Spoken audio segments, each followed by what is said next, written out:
Now, as I sit here, I have something to share, and it's my hope that it brings relief to all those who have belief.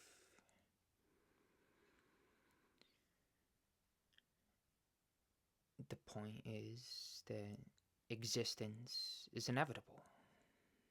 This moment right now is inevitable. So why not be at peace? Why not choose peace and happiness? Happiness is a choice, and by fulfillment of certain choices, we attain happiness. A lot of people may not think of lovingness as a choice, as a decision. I choose to be loving.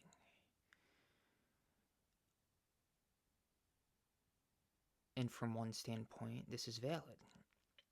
And from another standpoint,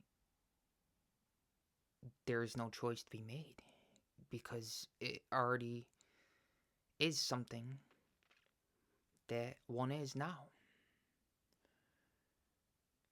You don't have to decide about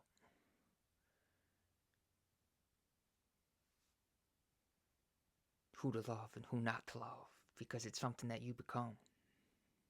It's something that you already are. And that's what really inspired this video. In relation to prior videos, where I speak openly and candidly about past experience and how I wasn't always a man on purpose. I didn't always feel lovingness and inner guidance. Because love has its own intelligence. And so when one discovers this, there's a natural guidance. It guides them through life. But I didn't always feel that. And I won't even say have that, know that within. Know that wherever I go, whatever I'm doing, that this presence and guidance is always with me and all that surrounds me.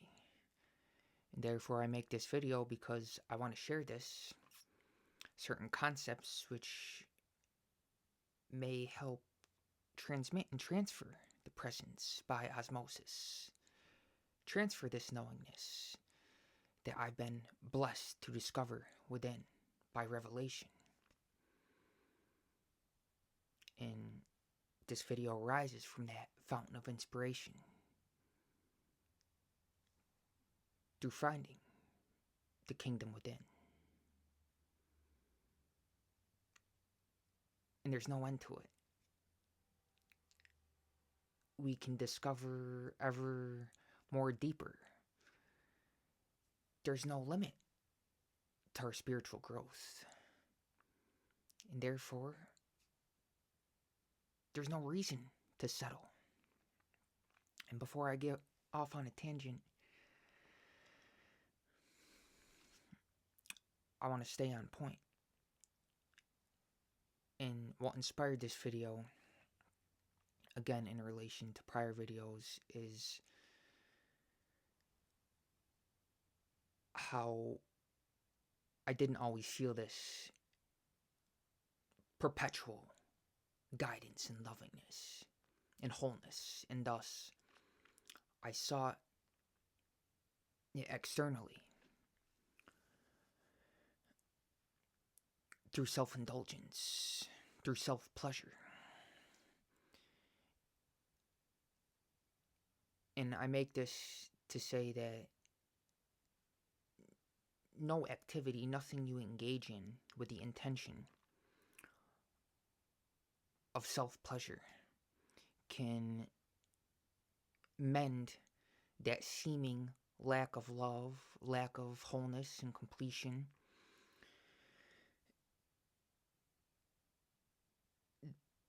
Nothing can mend that except what is already within you right now. And as I said, existence is inevitable. This moment is inevitable. And when we prioritize this presence, this energy, this lovingness builds up within us. There's no doubts. Think about it. A doubt arises, and then it's cleared. Another doubt arises, and then it vanishes. And yet another arises, and so on. It's an endless cycle, right? So we can't clear doubts this way. But if we go to the source, if we realize the source from which seeming doubts and limitations arise in consciousness, if we realize the source, then there are no more doubts. That's the way to clear all doubts.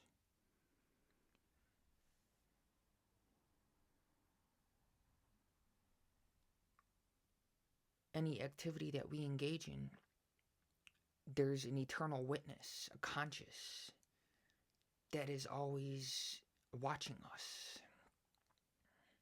And we can't hide anything from this. And when we truly not only intellectually understand this, but know this, identify with the eternal witness, and have a clear conscience, always open and receptive to that voice of guidance, then naturally we don't allow ourselves to engage in temptation. We're not even tempted, because nothing can tempt us away from that, because that is the profoundness of that wholeness and completion. Doesn't even allow us to see anything as a temptation. We laugh at what formerly tempted us away from that presence, that love that is already within us. And therefore, we don't seek it on the external. Because really, why do people, what's the reason why I used to, and therefore I can assume, that people commonly engage in these activities of self-indulgence and self-pleasure because they want to feel that love. But engaging in those activities are temporary. It's a band-aid solution. It's not addressing the root cause. It's like popping a pill and placing your belief on the physical, saying that this is going to cure me. But actually, it's only your belief in that pill, that physical substance, that is allowing the change in consciousness. That is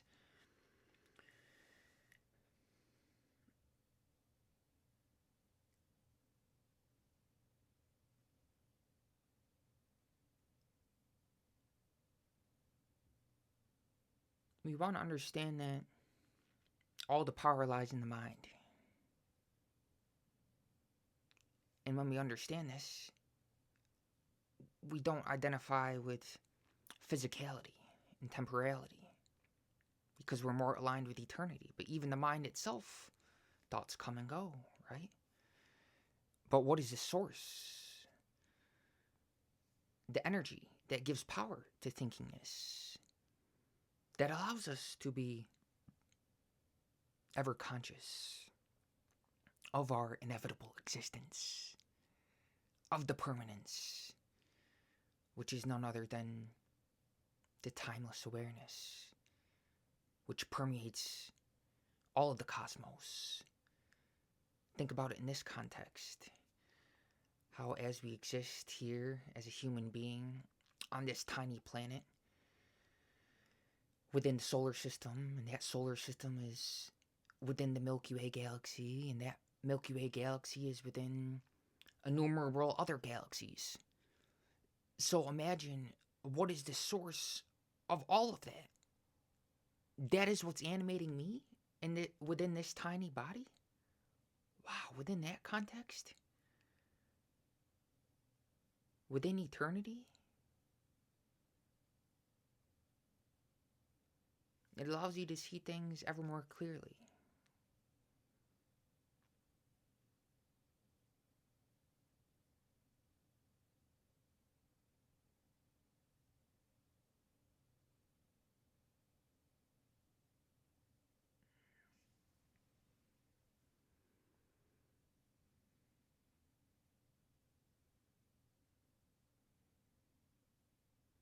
And when that is felt, when this is felt within,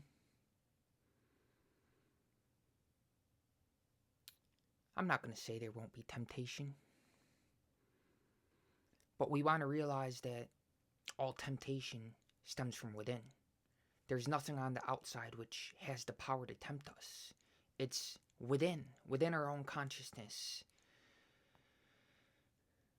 that we're projecting our power within onto this external substance or circumstance or situation or person or seeming source of pleasure. But we want to understand that the source of all pleasure is within. That this outer situation is simply a condition that is allowing for us to witness this pleasure that is already within, that nobody actually can take from us, because the source is the reservoir of all pleasure, because it's eternal and there's no end to it. And as we prioritize this, it builds up within us, and our very existence becomes very pleasurable. And so we don't seek it on the external, because we can simply sit here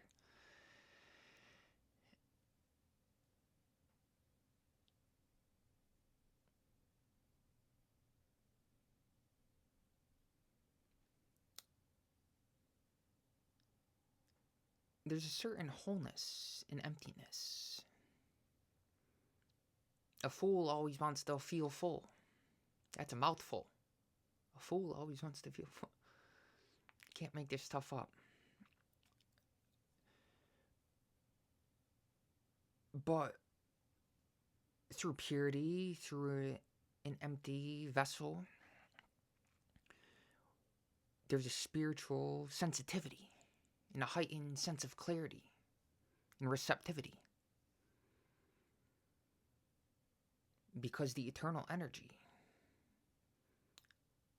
fills us up. And anything that we engage in or ingest, consume, that is temporary, actually, it is stimulating this eternal energy that is already within us. And thus we feel pleasure. Because already within us is the source of all pleasure, again. And when we realize this, we prioritize the presence, the source of our existence. And thus this energy builds up within us in so much abundance. And it guides us and allows us to live our purpose. Each of us has a unique, an individual, a special purpose to accomplish. But we don't want to get lost in a sense of specialness. Each of our individual roles is leading us to our ultimate purpose. And in this we share. Although our individual roles, the outward expression and form that they take on in the world, they're different in their appearance. However, the commonality is that they're stepping stones as we reach our worldly goals. We're gaining momentum as we move along. And it's leading us to our ultimate purpose, which we share. And I'm not going to give this ultimate purpose or goal a label.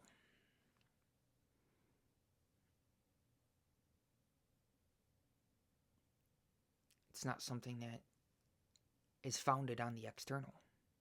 It's founded within. The kingdom of heaven is within. And although I share this as a projection and transmission of my inner consciousness, I say my inner consciousness, I don't even see or feel that these are my thoughts. I'm the impersonal witness. As the thoughts arise in consciousness, as you're witnessing them arise and come out now, the same witness as I'm speaking now is within you. It's beautiful. It's eternal. It's unconditional. Really, it's beyond all labels. But part of the joy and the bliss is to express the essence. Preaching and speaking is the essence. And what is the basis? None other than purity. Purity is the force which allows the essence to express effortless, so that all the world is seen as harmonious.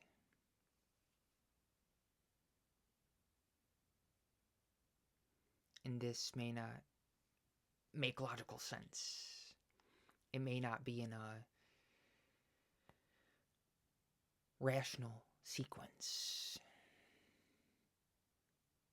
And that's okay.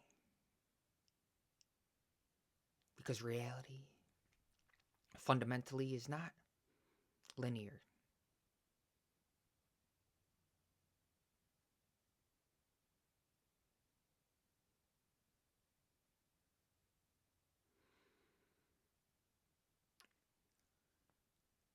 But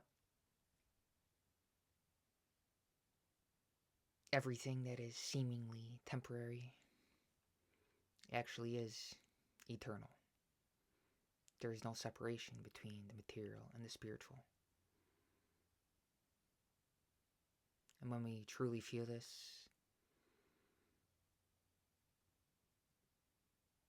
we prioritize and cherish and respect, never neglect our eternal essence. And it builds up within us, and thus we are blessed to share this with all the world around us. And indeed, what a blessing it is. Thank you for watching till the end. Or perhaps you're listening. No need to be visibly seeing.